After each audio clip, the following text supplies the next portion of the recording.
ভারতের নদিয়া জেলার চাপড়া থানা হিদলপুর গ্রামের নূরকে 18টি স্বর্ণের বারসহকে আটক করেছে মুজিবনগর বিজিবি।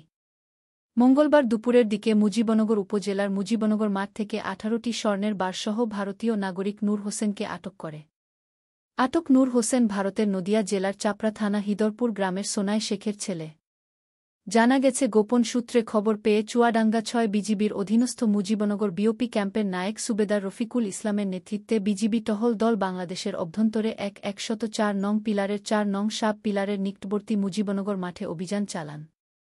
এ সময় নূর হোসেনকে আটক করার পর তার নিকট থেকে 18টি স্বর্ণের বার উদ্ধার করা হয়। এ ঘটনায় মুজিবনগর থানা মামলার প্রস্তুতি চলছিল। মুজিবনগর খবরে নিউজের জন্য যোগাযোগ করুন। শহীদুল ইসলাম সাইদুল, বিশেষ প্রতিনিধি, মোবাইল 016701999955।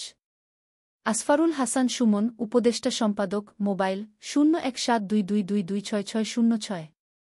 শাহেদুজ্জামান রিপন, যুগ্মবার্তা সম্পাদক, মোবাইল 017230043000।